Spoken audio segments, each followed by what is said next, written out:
హైదరాబాద్లో Hyderabad disaster response and asset monitoring and protection agency జరుపుతున్న దాడులు సంచలనం కలిగిస్తున్నది. పెద్ద ఎత్తున సమాజంలో, సోషల్ మీడియాలో చర్చ జరుగుతోంది. హైడ్రా దూకుడు ఎక్కడ దాకా పోతుంది? ఇప్పటికీ అక్కినేని నాగార్జునకు సంబంధించిన convention కూల్చేశారు.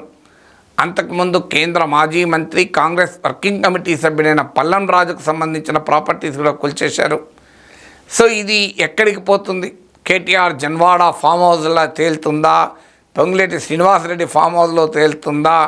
Already Palla Rajeshwar Reddy BRS ఎమ్మెల్యేకు సంబంధించిన అనురాగ్ గ్రూప్ ఆఫ్ ఇన్స్టిట్యూషన్స్కు పైన కేసు పెట్టింది ఇరిగేషన్ డిపార్ట్మెంట్. వాళ్ళు హైకోర్టుకు వెళ్ళారు.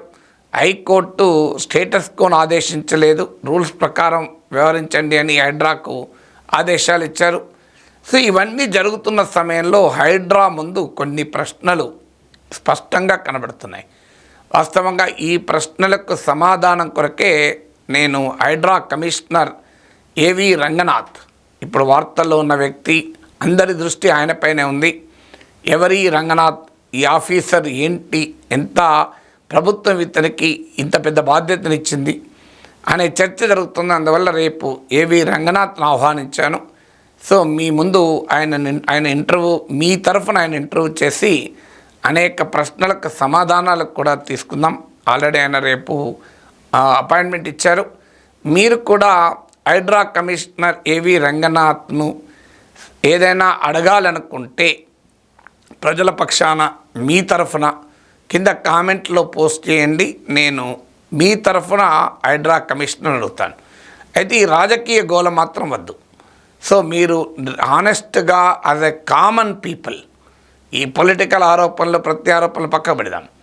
కామన్ పీపుల్గా మీకున్న అనుమానాలకు కావచ్చు, ప్రశ్నలు కావచ్చు, మీరు వింటున్న అనుమానాలకు కావచ్చు, వాటిని కింద కామెంట్ రూపంలో క్వశ్చన్స్ పోస్ట్ చేయండి. అందులో మంచి ప్రశ్నల్ని నేను మీ తరఫున హైడ్రా కమిషనర్ను రేపు అడుగుతాను. ఆ వీడియో కూడా మీ ముందుకు తెస్తాను. ఇక హైడ్రా ముందుకు ఇప్పటికే నేను అడగబోయే ప్రశ్నలు కూడా మీ ముందు పెడుతున్నాను. అందువల్ల అవి రిపీట్ కాకుండా మిగతా ప్రశ్నలు అడగండి. నేను అడుగుతున్న ప్రశ్నలు అంటే నాకున్న అనుమానాలకు కావవి, పబ్లిక్ డొమైన్లో చక్కర్లు కొడుతున్న ప్రశ్నలే. మొదటి ప్రశ్న నిన్న కిషన్ రెడ్డి అడిగాడు, ఇది హైడ్రా కాదు హైడ్రామా అని. అంటే ఈ అడావుడి గతంలో కూడా చూసాం. అయ్యప్ప సొసైటీ, కన్వెన్షన్గా బీఆర్ఎస్ వాళ్ళు ఇలాగే చేశారు, ఆ తర్వాత ఆగిపోయాయి. ఇందులో పొలిటికల్ పాయింట్ కూడా బీజేపీ చెప్తోంది. అది బీఆర్ఎస్ ఆ రోజుల్లో హైదరాబాద్ సిటీ ఎమ్మెల్యేలను తమ పార్టీలోకి రప్పించుకోవటానికి ఎత్తుగడేసింది. కానీ కాంగ్రెస్ పార్టీ కూడా ఇప్పుడు అదే ప్రయత్నంలో ఉంది అని. ఈ పొలిటికల్ క్వశ్చన్ మనం హైడ్రా కమిషనర్ని అడగలేము. కానీ ఇందులో కీలకమైన ప్రశ్న ఏంటంటే, ఇది హంగామాగా మిగిలిపోతుందా, హైడ్రామాగానే ఆగిపోతుందా? హైడ్రా లాజికల్ ఎండ్ ఎక్కడ చూడొచ్చు? హైదరాబాదులో ఉన్న అన్ని చెరువులను పరిరక్షించి అన్ని చెరువుల్ని కాపాడే స్థాయికి ఇది వెళుతుందా? ఇది మొదటి క్వశ్చన్. రెండవ క్వశ్చన్, ఇది కేవలము చెరువులు, ఫుల్ ట్యాంక్ లెవెల్ బఫర్ జోన్లకే పరిమితమవుతాయా? ఇతర ఓపెన్ స్పేసెస్, పార్కులు, ప్రభుత్వ భూములు వీటిని ఆక్రమించుకొని అడ్డగోలుగా వెలిసినటువంటి కట్టడాలపైకి కూడా వెళ్తాయా? ఇది కేవలం చెరువులే ఉండాల్సిన అవసరం లేదు. హైదరాబాద్లో పార్కులను ఆక్రమించుకున్న వాళ్ళు ఉన్నారు, ఇతర గవర్నమెంట్ స్పేసెస్ని ఆక్రమించుకున్న వారు ఉన్నారు, గవర్నమెంట్ ల్యాండ్స్ని ఆక్రమించుకున్న వారు ఉన్నారు. సో వీరిపైకి కూడా వెళ్తుందా? ఇది రెండవ ప్రశ్న. మూడవ ప్రశ్న ఏంటంటే, బడాబాబుల పైకి వెళ్తోంది. సహజంగానే సమాజంలో రాబిన్హుడ్ సైకాలజీ ఉంటుంది. పెద్దవాళ్ళను టార్గెట్ చేసినప్పుడు పబ్లిక్ సింపతి కూడా వస్తుంది. ఆల్రెడీ గండిపేట వద్ద హైడ్రాకు అనుకూలంగా హైడ్రా చర్యల్ని సమర్థిస్తూ కూడా ఇవాళ వాక్ నడిచింది. ప్రజల్లో కూడా, సోషల్ మీడియాలో కూడా అప్రిషియేషన్ వస్తుంది. ఎక్కడ విమర్శలు ఏమీ లేవు. రాజకీయ నాయకులు కూడా అనివార్యంగా మాట్లాడుతున్నారు తప్ప వారికి మనసులో ఏమున్నా పైకి మాత్రం ఆహ్వానించక తప్పదు. మేము మా వాటిని కూలగొట్టండి, మా కాంగ్రెస్ వాళ్ళని కూడా కూలగొట్టండి అంటారు, కానీ కూలగొట్టొద్దని ఎవరు అంటలేరు. ఇప్పుడు అక్కినేని నాగార్జునకు మద్దతుగా ఏ రాజకీయ పార్టీ రాలే. ఆయనకైనా కోర్టుకెళ్లాల్సి వచ్చింది. సో అందువల్ల ఈ కూలగొట్టడం అనేది రాజకీయ వివక్ష లేకుండా కొనసాగుతుందా? ఎందుకంటే ఇది కేటీఆర్ కూడా అడిగాడు. మరి పొంగులేటి శ్రీనివాసరెడ్డికి ఉంది, మధు యాష్కీకి ఉంది, కేవీపీ రామచంద్రరావుకు ఉంది, వివేక్ వెంకటస్వామికి ఉంది అని ఆయన లిస్టు కూడా చెప్పాడు. ఆఖరికి రేవంత్ రెడ్డి కూడా ఉంది అని. సో మరి రాజకీయాలకు అతీతంగా, పార్టీలకు అతీతంగా హైడ్రా ఈ దాడులు కొనసాగించగలుగుతుందా? రాజకీయ ఒత్తిళ్లు రావా? ప్రభుత్వాలపైన మనం గతంలో చూసాం ఇలాంటి ఒత్తిళ్లు. ఎందుకంటే ఇప్పుడు ఈ దాడుల్లో రాజకీయ నాయకులు, ప్రభుత్వ అధికారులు, సెలబ్రిటీలు, సో బడా వ్యాపారులు, వీళ్ళందరికీ లింక్ ఉంటుంది భూమిలో ఈ వ్యవహారాల్లో. మరి వీళ్ళందరినీ చట్టం తన పని తాను చేసుకునేలా అవకాశం ఇస్తారా? వీళ్ళ ప్రెషర్స్ను హైడ్రా ఎలా తట్టుకుంటుంది? హైడ్రా ఈ ప్రెషర్లను తట్టుకొని కూడా చట్ట ప్రకారం తన బాధ్యతను నిర్వర్తించగలుగుతుందా? ఇది మూడో ప్రశ్న. నాలుగవ ప్రశ్న ఏంటంటే, బడాబావులపైన అటాక్ చేసినప్పుడు ఇబ్బంది లేదు, ప్రజలు కూడా ఎంజాయ్ చేస్తారు. కానీ ఎక్కడికి వస్తుంది? ఈ చెరువులలో కేవలం పెద్ద పెద్ద వాళ్ళ ఫామ్ హౌస్లే లేవు. మనకు చాలా చోట్ల చెరువుల FTL లోపల, బఫర్ జోన్ లోపల కాలనీలు కూడా ఉంటాయి. గతంలో బిల్డర్లు వెంచర్లు చేసి, చెరువులను ఆక్రమించి వెంచర్లు చేసి వాటిని మా చిన్న చిన్న వాళ్ళకి అమ్మిన సందర్భాలు ఉన్నాయి. వాళ్ళు కొనుక్కున్న వాళ్ళు మళ్ళీ సెకండ్, థర్డ్, ఫోర్త్ అమ్మడం కూడా జరిగిన ఉదాహరణలు కూడా ఉన్నాయి. మరి ఈ మధ్యతరగతి ప్రజలు, పేదవారు ఉన్నప్పుడు ఇది ఇష్యూ చాలా తీవ్ర రూపం దాలుస్తుంది. ఇది ఒక మానవీయ రూపాన్ని కూడా సంతరించుకుంటుంది. మరి ఈ మానవీయ రూపాన్ని సంతరించుకున్నప్పుడు హైడ్రా ఎలా వ్యవహరిస్తుంది? పెద్దవాళ్ళప్పుడు నాగార్జున కన్వెన్షన్ కూలగొడితే ఎవరు రారు, నాగార్జున అభిమానులు కూడా ఎవరు రాలే.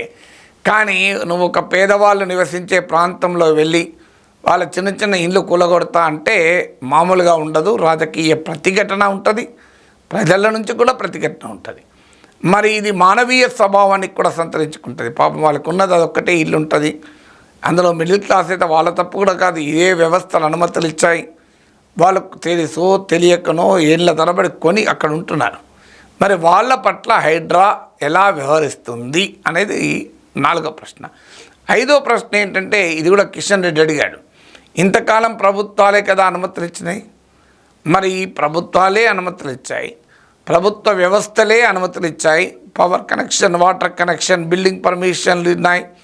పర్మిషన్లు లేకుండా కట్టిన వాటిని కూలగొడతారు. ఇప్పుడు కన్వెన్షన్లో ఎలాంటి పర్మిషన్లు లేవు అని ఏవి రంగనాథ్ అన్నట్లు పత్రికల్లో కూడా చదివాను. కానీ అన్ని అనుమతులతో తీసుకున్న అక్రమ కట్టడాలు ఉంటాయి. ఎందుకంటే రకరకాల రూపాల్లో పొలిటికల్ ప్రెషర్తోనో, కరప్షన్తోనో వ్యవస్థల్ని మేనేజ్ చేస్తూ అనుమతులు తీసుకుంటారు కూడా. సో అలా అనుమతులు తీసుకొని ఉన్నప్పుడు ఏంటి పరిస్థితి? ఇప్పుడు పల్లా రాజేశ్వర రెడ్డి విషయంలో హరీష్ రావు ప్రెస్ కాన్ఫరెన్స్ కూడా చూశాను, రాజేశ్వర రెడ్డి ట్వీట్ కూడా చూశాను. మేము అన్ని పర్మిషన్లు తీసుకున్నాం, అగ్రికల్చర్ నుంచి నాన్ అగ్రికల్చర్ కన్వర్షన్ అయింది, ఇరిగేషన్ డిపార్ట్మెంట్ ఇది FTLలో లేదు, బఫర్ జోన్లో లేదని సర్టిఫై చేసింది, NOC ఇచ్చింది. కలెక్టర్ కూడా ఇరిగేషన్ రెవెన్యూ డిపార్ట్మెంట్లతో సర్వే చేయించి చెప్పారు అని చెప్తున్నారు. కోర్స్ అప్పుడు BRS ప్రభుత్వం ఉంది కనుక ఇవన్నీ రావడం పెద్ద ఆశ్చర్యమేం లేదు. సో ఒకవేళ నిజమైనా వస్తే, నిజం కాకపోయినా వస్తే. సో ఇప్పుడు అలాంటి అనుమతులు ఉన్న తర్వాత అప్పుడేమో ఇరిగేషన్ డిపార్ట్మెంట్ ఒక రకంగా చెప్పి, ప్రభుత్వం మారినాక ఇరిగేషన్ డిపార్ట్మెంట్ ఇంకో రకంగా చెప్పితే అనుమతులు ఉన్న వాటిపైన ఎలాంటి యాక్షన్ తీసుకోగలుగుతుంది హైడ్రా? ఎందుకంటే కోర్టుకు పోయినా వారికి రిలీఫ్ దొరికే అవకాశం ఉంటుంది. ప్రభుత్వం మారినా ప్రభుత్వం ఈజ్ కంటిన్యూస్, ముఖ్యమంత్రులు మారచ్చు, మంత్రులు మారచ్చు. కానీ మీరు గతంలో అనుమతులు ఎలా ఇచ్చారు, ఇప్పుడు ఎలా ఆపుతారు అంటారు. ఆరవది, మరి మీరు కట్టడాలు కట్టుకున్న వారిని కూలగొడుతున్నారు, శిక్షిస్తున్నారు, కరెక్టే. మరి అప్పుడు అనుమతులు ఇచ్చిన అధికారులను శిక్ష వేరా? అప్పుడు అనుమతులు ఇచ్చిన ప్రభుత్వాల్లో పనిచేసిన మంత్రులపైన శిక్షలు ఉండవా? మరి వాళ్ళందరికీ అప్పుడు అనుమతులు ఉండో లేకనో మేనేజ్ చేస్తూ వెంచర్లు వేసిన బిల్డర్లపైన చర్యలు ఉండవా? మరి వాళ్ళ సంగతి ఏంటి అనేది ఆరవ ప్రశ్న. ఏడవ ప్రశ్న ఏంటి అంటే, ఈ దాడులు, ఈ వ్యవహారం అంతా కూడా అల్టిమేట్గా ఎప్పటి వరకు కొనసాగుతుంది, ఎన్ని రోజులు పట్టవచ్చు, ఎంతకాలం పట్టవచ్చు, పాసిబుల్ అవాంతరాలు ఏంటి, కోర్టులు ఎలా స్పందించవచ్చు. ఇప్పుడు ఉదాహరణకు కన్వెన్షన్ విషయంలో ఆల్రెడీ హైకోర్టు స్టే ఇచ్చింది. అఫ్కోర్స్ అప్పటికే డిమాలిషన్ పూర్తయిపోయింది, కానీ డిమాలిషన్ పూర్తయిపోయిన తర్వాత మీకు స్టే ఇచ్చింది. ఇప్పుడు నెక్స్ట్ కోర్స్ ఆఫ్ యాక్షన్ ఆగుతుందా. 8వది ముఖ్యంగా కన్వెన్షన్ విషయంలో వార్తల్లో ఉంది కనుక అక్కినేని నాగార్జున ఇది పక్కా పట్టా భూమి, అన్ని అనుమతులు తీసుకొని కట్టాము, హైకోర్టు స్టే ఉంది కోర్టులు అని నాగార్జున ట్వీట్లో పేర్కొన్నారు.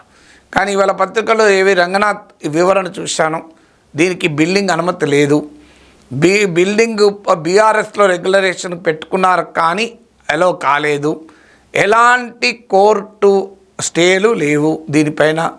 సో అందువల్ల దీనిపైన ఏ లీగల్ అడ్డు లేదని రంగనాథ్ అన్నాడు. కంప్లీట్గా మీరు నాగార్జున అక్కినేని స్టేట్మెంట్ను ఏవి రంగనాథ్ స్టేట్మెంట్లను కంపేర్ చేస్తే అసలు కంప్లీట్ పోలిక లేదు. కంప్లీట్ పరస్పర విరుద్ధమైన క్లెయిమ్స్ ఉన్నాయి. మరి ఇందులో ఏది నిజం? మరి పక్క అంటే ఏవి రంగనాథ్ చెప్పిన దాని ప్రకారం బిల్డింగ్ పర్మిషన్ లేదు, అన్ని అనుమతులు ఉన్నాయి, నాగార్జున ఎలా అనగలుగుతున్నాడు? సో దీనికి పర్మిషనే లేనప్పుడు నాగార్జున ఎలా అనగలుగుతున్నాడు? క్లియర్గా ఇది పట్టా భూమి అని నాగార్జున అంటున్నాడు, కానీ హైడ్రా అంటోంది కాదు, క్లియర్గా FTLలో బఫర్ జోన్లో ఉంది అని అంటున్నారు. సో అందువల్ల ఇది 9వ ప్రశ్న, అసలు ఈ మొత్తం వ్యవహారంలో అల్టిమేట్గా ఏంటి ప్రయోజనం? ఇవాళ రంగనాథ్ గారి స్టేట్మెంట్ చూశాను నేను. సో ఈ కన్వెన్షన్ కట్టడం వల్ల వాటర్ లాగింగ్ అవుతుంది, లోయర్ అండ్ మిడిల్ క్లాస్ ఇండ్లు మునిగిపోతున్నాయి, 100 ఫీట్ల రోడ్డు కూడా మునిగిపోతుంది, ఇవన్నీ జరుగుతున్నాయి. సో అల్టిమేట్గా దీని ప్రయోజనం ఏంటి ఈ కూలగొట్టడం వల్ల? సో ఈ కూలగొట్టే ప్రక్రియ వల్ల ఏంటి ప్రయోజనం? 10వది ఫైన్, హైడ్రా బాధ్యత, అసెట్ మానిటరింగ్ అండ్ ప్రొటెక్షన్. కానీ ఇది మళ్ళీ రిపీట్ కాకుండా ఏం చేయాలి? ఇక్కడ నుంచి ఏం చేయాలి? మళ్ళీ 10 ఏళ్ళ తర్వాత మళ్ళీ కూలగొట్టే కార్యక్రమం చేయలేం కదా. ఇప్పటికైనా ఇక్కడ నుంచి చెరువుల ఫుల్ ట్యాంక్ లెవెల్లో బఫర్ జోన్లో అనుమతులు ఇవ్వకుండా, ప్రభుత్వ స్థలాల్లో పార్కుల్లో అనుమతులు ఇవ్వకుండా ఇప్పుడు ఇలా ఆపగలరు. ఇక ముందు ఈ ఇల్లీగల్ ఎంక్రోచ్మెంట్స్ను, అనధికార నిర్మాణాలని, చట్ట వ్యతిరేక దురాక్రమణలను ఎలా ఆపగలుగుతారు? ఈ 10 ప్రశ్నలు నేను హైడ్రా కమిషనర్ని అడగబోతున్నాను. మీరు కూడా ఇంకేమైనా ప్రశ్న ఉంటే సజెస్ట్ చేయండి. ఆయన ఇచ్చిన టైంను బట్టి మనం ఎన్ని ప్రశ్నలు అడగలిగితే అన్ని ప్రశ్నలు అడుగుదాం.